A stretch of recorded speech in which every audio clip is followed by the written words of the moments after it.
Olá, estamos de volta no nosso canal Reflexão e Ação e meu nome é Adilson. E eu sou a Sônia, sejam todos bem-vindos para participarem conosco nessa reflexão deste dia de hoje. Bem-vindos. Então, nós hoje vamos estar refletindo no Evangelho de Jesus Cristo segundo São João, no capítulo 21, versículo de 15 a 19. Então, começamos a nossa reflexão em nome do Pai, do Filho e do Espírito Santo. Amém. Vinde, Espírito Santo, enchei os corações dos vossos fiéis e acendei neles o fogo do vosso amor.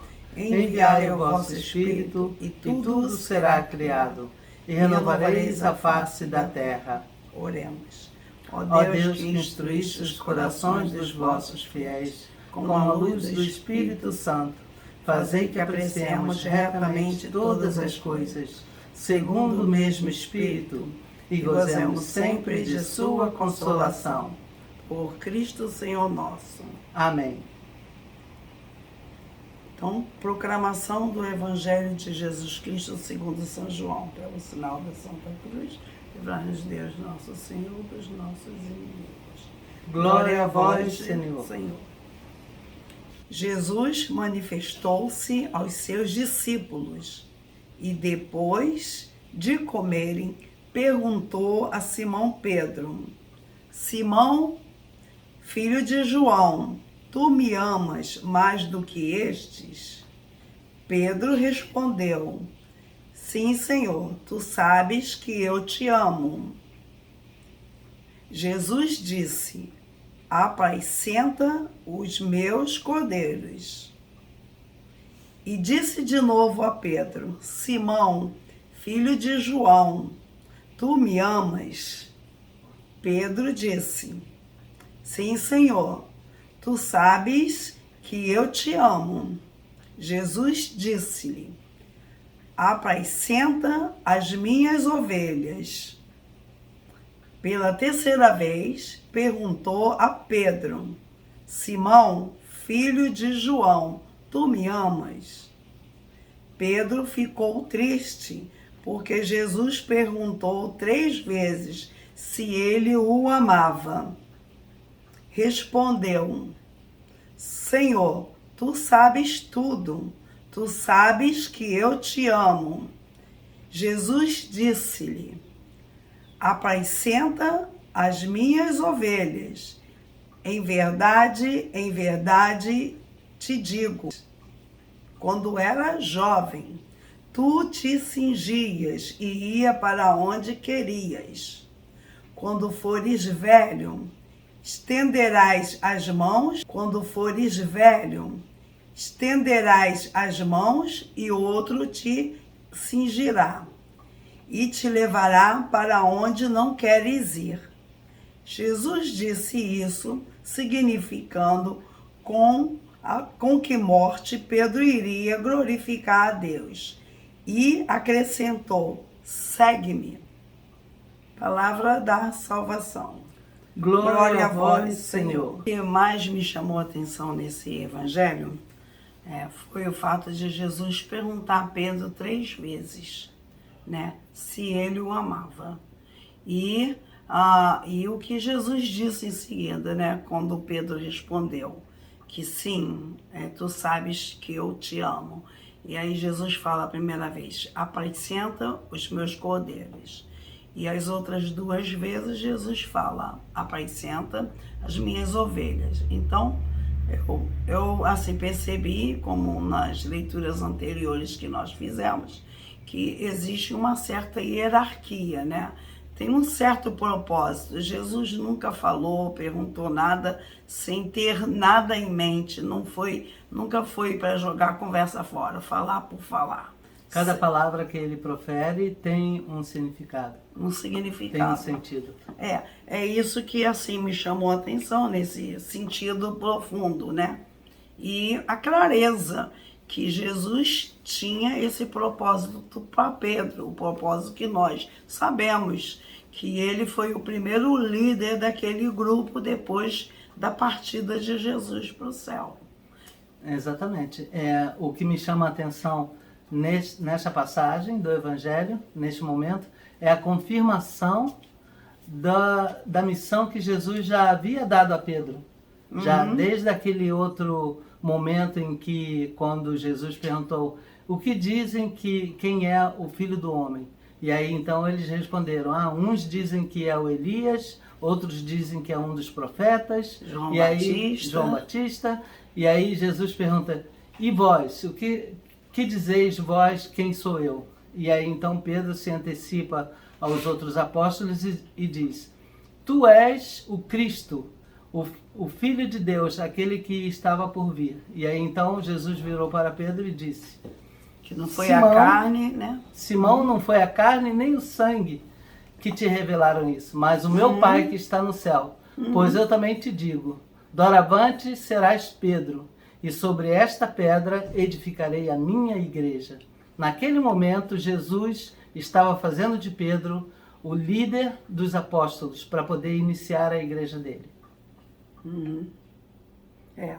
E a gente vê assim que realmente não temos nenhuma dúvida que Jesus tinha o plano para Pedro, né? Mas a gente, quando lê o Atos dos Apóstolos, Evangelhos, a atitude de Pedro, você vê que Pedro, ele se destaca mesmo como um líder, né? Ele sempre era o primeiro a responder as perguntas de Jesus. Ele é uma pessoa de atitude, né? De iniciativa. Pedro tinha as características de um verdadeiro líder, por isso que Jesus o escolheu.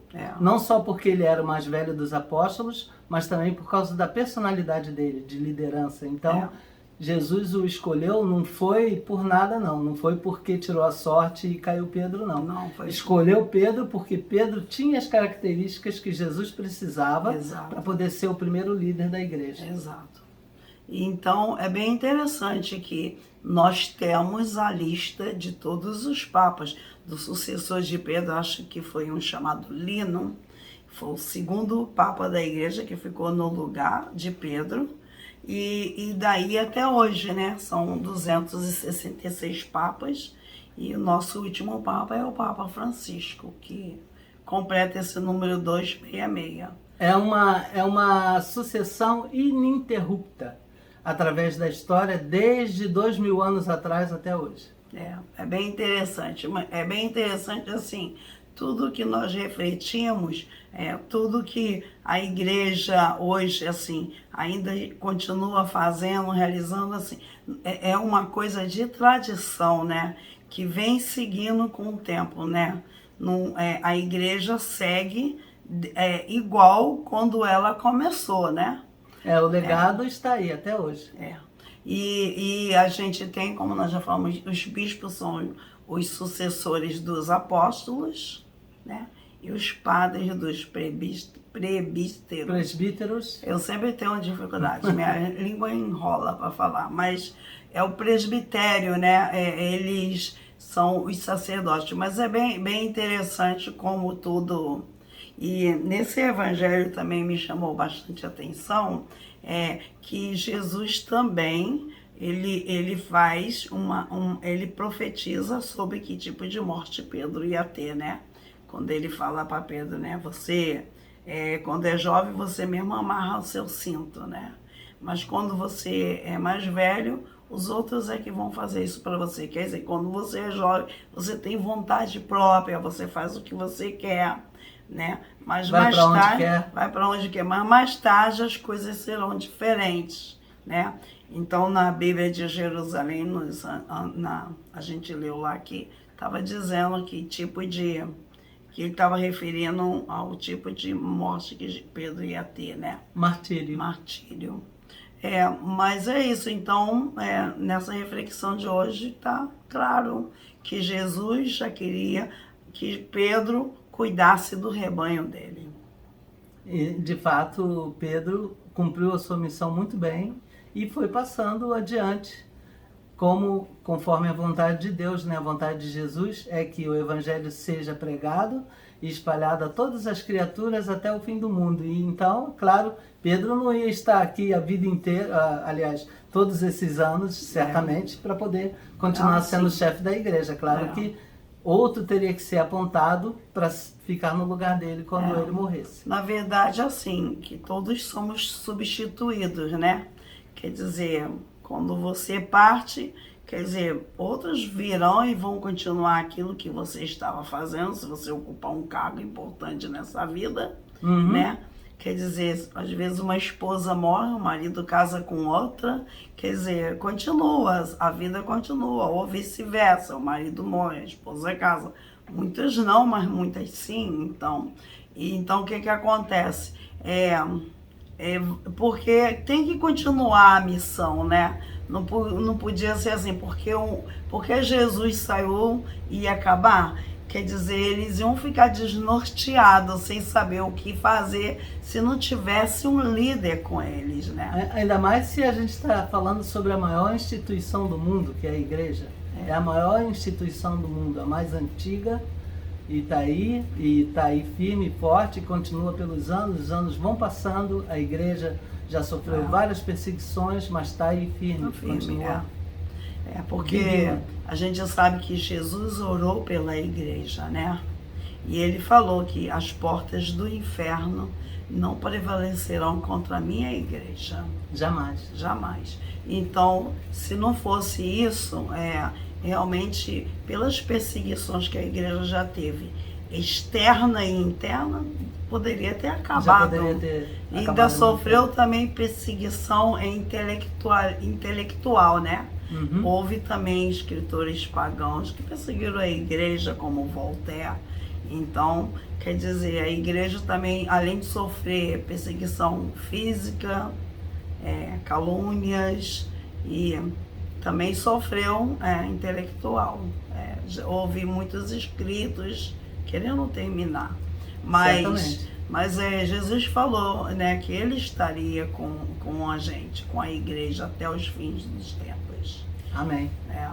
Então, agradecemos ao Senhor por isso, realmente, porque sem igreja seria muito difícil ser cristão, né? Porque é lá que a gente vai buscar força, na nossa igreja, é lá que a gente vai se nutrir da palavra de Deus e se nutrir de Jesus eucarístico, né? Receber o alimento espiritual que vai dar força pra gente, né?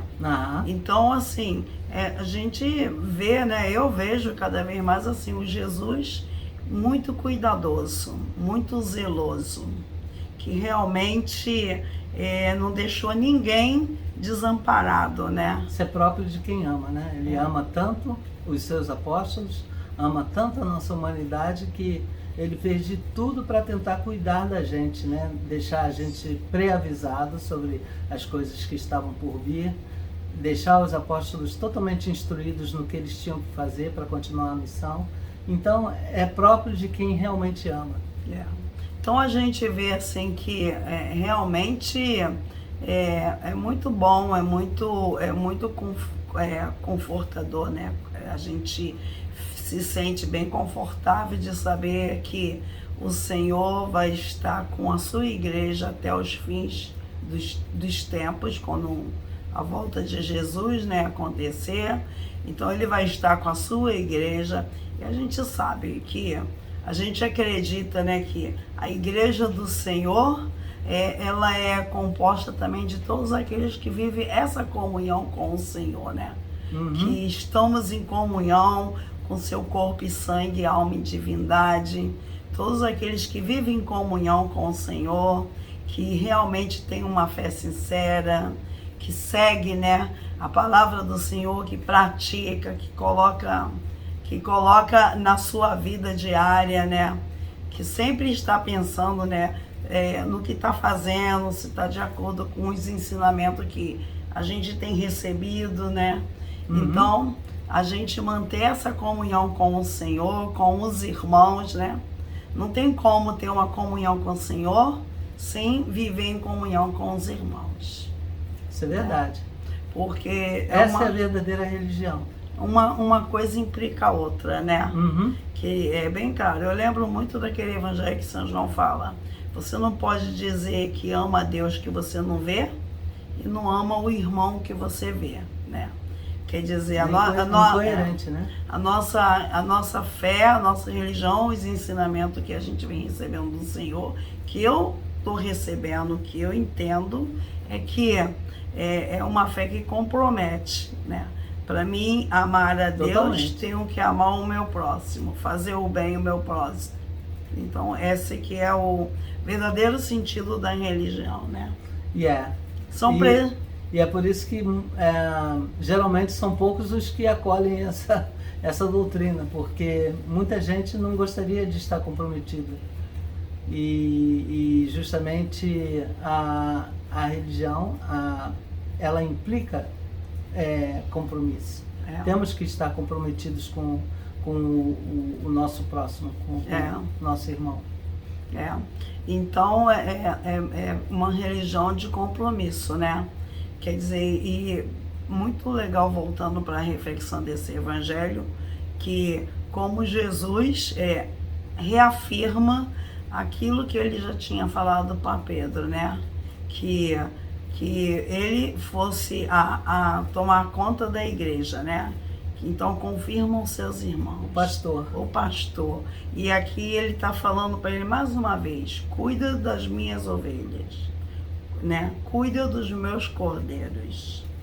E eu me lembro também no Evangelho da Ressurreição, quando João e Pedro foram correndo no túmulo, quando souberam, né, que a pedra tinha sido removida e que o corpo do Senhor não estava lá.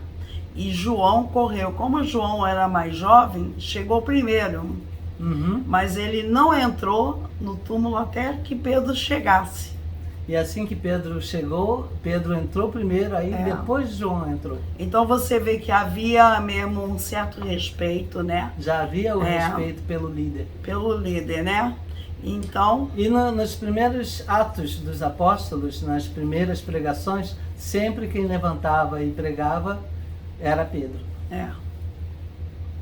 Então é bem interessante, apesar que São Paulo foi um grande pregador do Evangelho, um grande líder, mas ele prestava obediência a Pedro. Também. Eles faziam um trabalho juntos, mas quem realmente resolvia as questões problemáticas que surgiam na época, eles levavam a Pedro a questão, né? Exatamente. Aí a gente vê já a hierarquia da igreja já começando a se organizar. No Ato dos Apóstolos já tem quando eles começaram a dividir, né, a fração do pão, né, quando criaram, né, o diaconato e tudo, para que tudo funcionasse bem, mas a igreja sempre foi bem estruturada nesse sentido, organizada, que vem desde a sua raiz, né? Afinal de contas, ela seria a maior instituição do mundo. Então é isso, mas Jesus orou pela igreja, né? Nós vimos no evangelho de ontem, ele orou pela igreja. Ontem ele ora pelos que vão, os seguidores, né? Por nós. Antes foi pela igreja. Ele orou pelos apóstolos. Pelos apóstolos, que seriam ali o fundamento, né? Onde começaria a igreja, né? As 12 colunas da Jerusalém Celeste. E nós somos, né, parte desse rebanho, fazemos parte do corpo místico, né? É igual, eu gosto muito de refletir nas cartas de São Paulo, quando ele fala, né, que cada membro tem uma importância na igreja, né? Quer dizer que o braço não pode falar para a perna, eu sou mais importante que você. Não, todos têm uma função, né? E assim somos nós, as ovelhas do Senhor, né? Todos têm. Todos formamos esse rebanho e cada um tem a sua vocação, a sua inclinação, tem aquilo que vai fazer melhor, desempenhar melhor dentro da comunidade, né? Cada um é munido dos seus dons próprios, para que a gente possa colocar esses dons a serviço da igreja. Então é sempre bom pedir ao Senhor que nos ajude, né, a descobrir os nossos dons, como que nós podemos servir, contribuir, né, para que a igreja fique sempre viva, atuante no meio do mundo, né, até que Jesus volte, né, até que ele volte. Então nós vamos terminar, né? Eu, mais uma vez então, antes de terminarmos, gostaria apenas de frisar isto. a grande confirmação da missão de Pedro como o primeiro pastor e líder da igreja, pois Jesus já havia prometido que sobre Pedro a igreja dele seria construída. E aí está a confirmação da vocação de Pedro como primeiro líder. E da mesma maneira como Pedro negou Jesus 3 vezes, quando Jesus foi entregue, preso, da mesma maneira agora Jesus faz questão de perguntá-lo 3 vezes também, para que ele prove que realmente ama Jesus. Porque para a missão que Pedro estava, a partir daquele momento, assumindo, ele teria que amar muito Jesus, porque não seria fácil. Então, uma grande missão Pedro tinha pela frente. É verdade. Então, quer dizer que é isso. Pedro é a pedra, né? Jesus falou, sobre essa roca, sobre essa pedra, eu edificarei a minha igreja.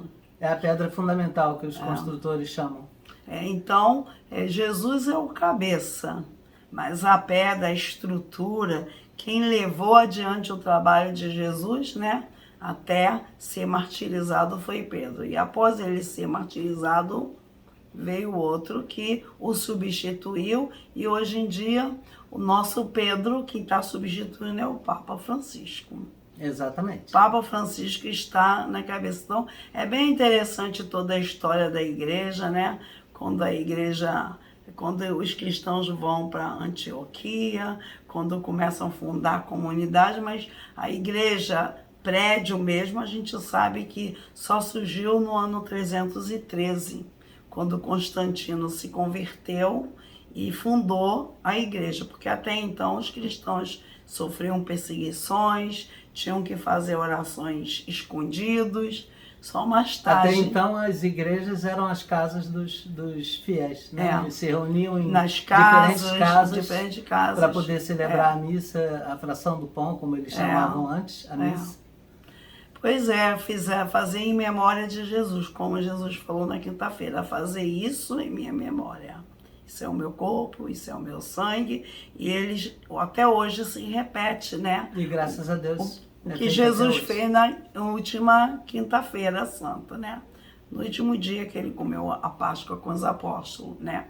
E como fala São Paulo, né? Até que Jesus volte, isso é um mistério da fé, né? Toda vez que come deste pão, toda vez que bebe deste vinho, se recorda da paixão de Jesus Cristo e se fica esperando a sua volta. Então, louvado e glorificado seja o Senhor. Para sempre seja louvado. Então, que desde o nascer ao pôr do sol seja louvado o nome do Senhor. Amém. Amém. Então, nós terminamos em nome do Pai, do Filho e do Espírito Santo. Amém. Amém. Então, fiquem com Deus, a paz de Cristo. E nossas orações para todas as pessoas lá de Recife, Pernambuco, né? Já são mais de 132 mortos que eu vi. Hoje acharam o corpo da última pessoa. E estamos em oração, né? Pedindo que o Senhor toque no coração das autoridades para que tome providência e ajude todas essas pessoas desabrigadas que perderam seus entes queridos. Então, nossas orações estão com vocês e com todos que estão passando situações dessa natureza nesse mundo. Amém. Tchau. Tchau.